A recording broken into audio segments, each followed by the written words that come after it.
Depuis 2010, une réflexion a été menée sur l'autonomie des agriculteurs par rapport à l'amont et l'aval de l'agriculture, dans l'optique de développer le respect de l'environnement et d'assurer la viabilité économique des exploitations. En 2011, a ainsi été créé un groupe de travail transfrontalier, le groupe Herbe.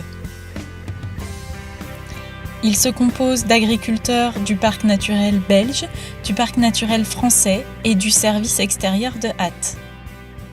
Notre objectif, c'est d'essayer de s'informer, que les agriculteurs s'informent mutuellement des pratiques de l'un et de l'autre et d'essayer d'arriver à plus d'autonomie sur l'exploitation en valorisant l'herbe, en aussi essayant de produire soi-même ses fourrages pour le bétail et donc en réduisant les intrants sur l'exploitation et donc en réduisant la dépendance de l'agriculteur par rapport aux fournisseurs d'engrais, de phyto, etc.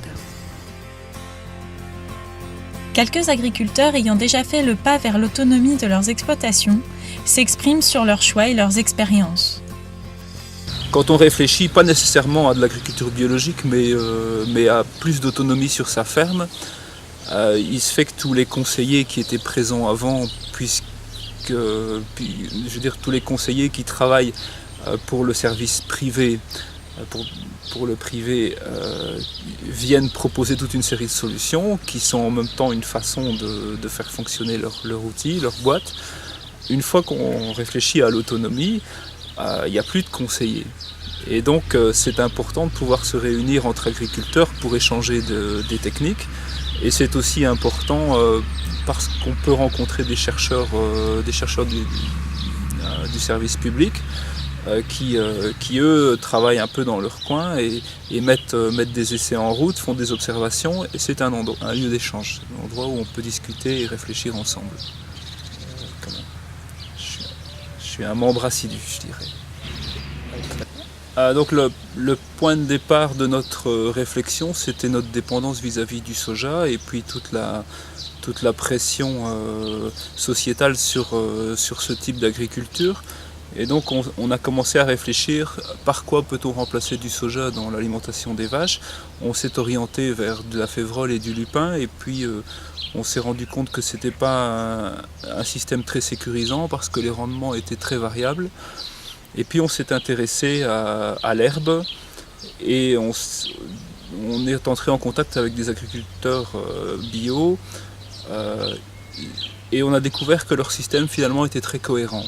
On s'est dit tiens, si ça fonctionne bien, alors que jusqu'à présent l'agriculture biologique souffrait d'un déficit d'image, on s'est dit si ça fonctionne bien chez eux, pourquoi ça ne fonctionnerait pas chez nous?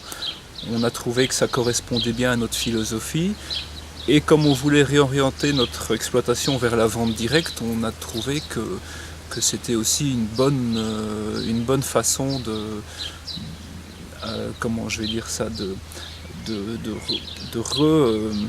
retisser le lien entre producteurs et consommateurs.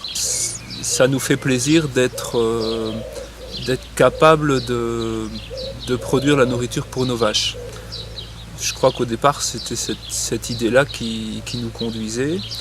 Et puis, on s'est quand même rendu compte qu'on était beaucoup plus indépendant par rapport à toutes les variations du marché. Et justement, depuis qu'on est en autonomie fourragère, il se fait que le soja est régulièrement très cher. Donc là, ça nous met à l'aise dans notre idée.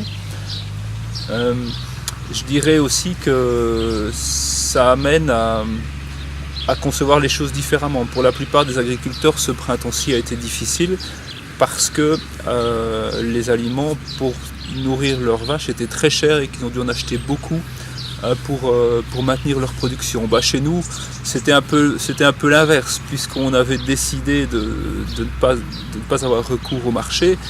La perte, elle s'est plus fait sentir au niveau de la production des vaches que du portefeuille dans l'achat des aliments. Je dirais qu'au bout du compte, il y a toujours eu perte, mais elle est d'une autre nature.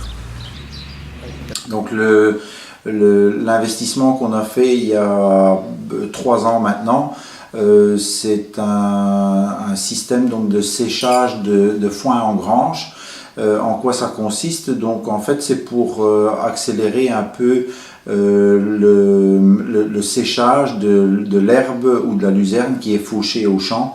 Dans nos contrées, c'est pas évident de trouver une fenêtre de climat suffisamment longue pour faire le séchage sur le champ. Donc dès qu'on voit qu'on annonce 3 jours de beau temps, on n'est pas obligé d'avoir 8 jours de beau temps. Donc qu'est-ce qui se passe? On fauche aujourd'hui la luzerne ou l'herbe, enfin ce qu'on a comme foin à sécher, et on fauche aujourd'hui, on fane demain et on endaine le produit après-demain et on le ramasse. Donc sur 3 jours de temps, on arrive à rentrer un fourrage de qualité et on termine le séchage dans notre hangar. Le principe, c'est de diminuer le temps d'exposition du fourrage au champ et de garder le maximum de la valeur alimentaire du fourrage et de l'appétence du fourrage pour le bétail. Donc avec un foin qui a été séché en grange, on n'a pas de fermentation, donc c'est un aliment sec que l'on donne aux vaches. Et on a moins de problèmes donc de qualité de lait, de qualité de fourrage avec ce principe.